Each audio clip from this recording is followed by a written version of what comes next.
Hey guys, so I think this will be my last update for today. This really kind of feels like my first day of getting out and really getting a sense for what's going on out here in Ottawa. Talked to a lot of people. We talked to a guy. I think he was from Australia,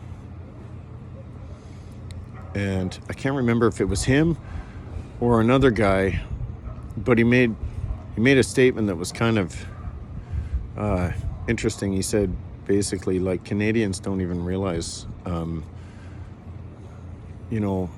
whole world is watching what's happening here. This is kind of like the center of the whole world right now. And when you think about it that way, even if there was like, I don't know how many thousands of people, but even if there was that, like, thousands, or even if there is thousands and thousands of people here in Ottawa that are standing for freedom, people from all across Canada, maybe even the US. Actually, I know some of them are from the US. You look around Ottawa, and it's really not that impressive a city. At least it's not what I imagined.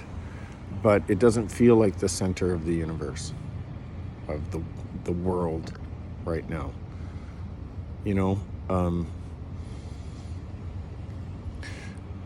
It was a decidedly different field today, this afternoon. This morning was amazing. It was beautiful. There was a lot of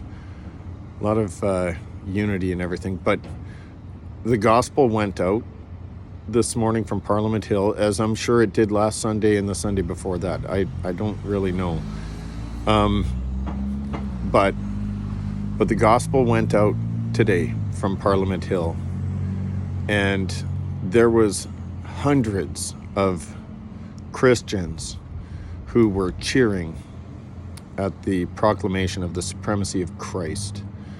And that was really powerful and incredible. And I actually talked to an electrical engineer today at the War Memorial, and he, I told him that we're Christians, and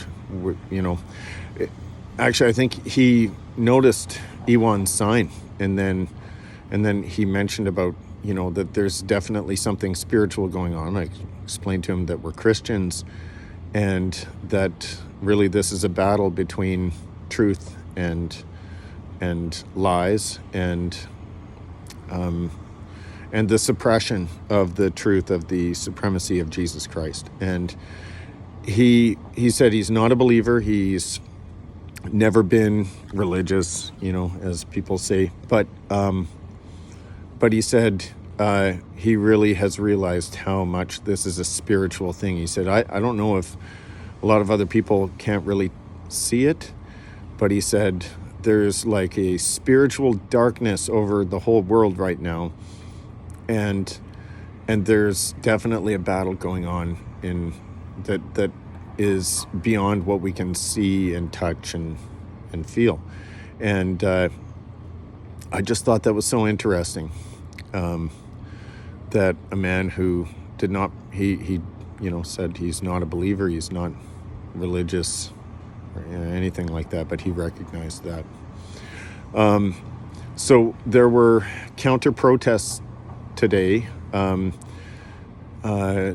Oddly, we had to move our stuff to the new hotel room from the other one when apparently it happened. But we did drive by a crowd. Apparently it seemed pretty small, but apparently it grew quite big, of anti-protesters who were screaming obscenities. And of course they're all dressed in black, right? They're so cheerful, those people. Anyways, yeah, they were screaming, "Go home," and all this stuff. Apparently they made their way down to the Parliament Hill area and began ripping flags off of trucks and stuff. Actually, I don't even know. Don't take my word for that. I don't know where they ended up, but apparently that's what they were doing to some trucks. But there are trucks parked all over the place. It's not just at Parliament Hill.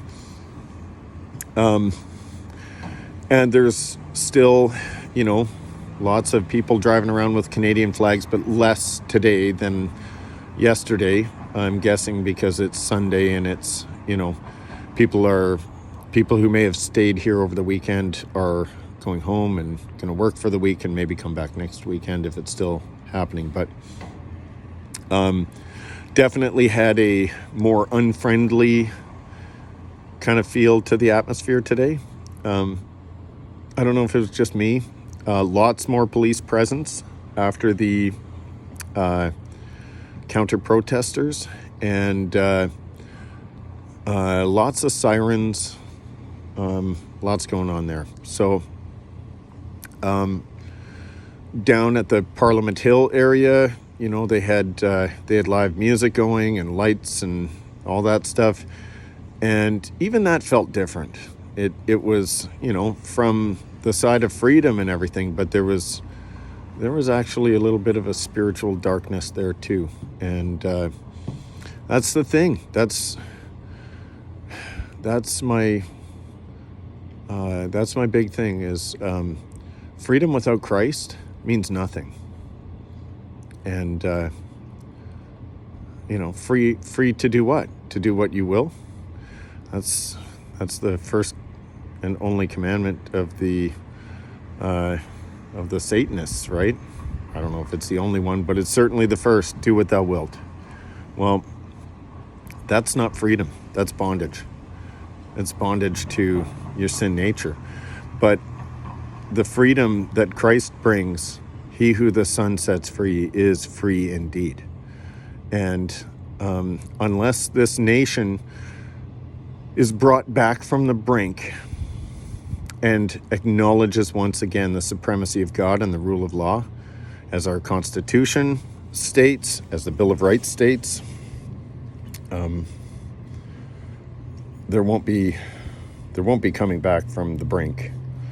We'll probably avoid one ditch and fall into another. Anyways, tomorrow is for me going to be the first and most important day that we're here. Not the first, but the most important day for us to be here, because it's a weekday. It's when all the fun stuff is over. Lots of people have gone home to go back to their lives for the week or whatever. We feel strongly that we need to be here for that. So all the best. Love you guys. God bless you. And I'll try and keep doing these videos as much as I can. I'll try and keep them under 10 minutes. All right. God bless.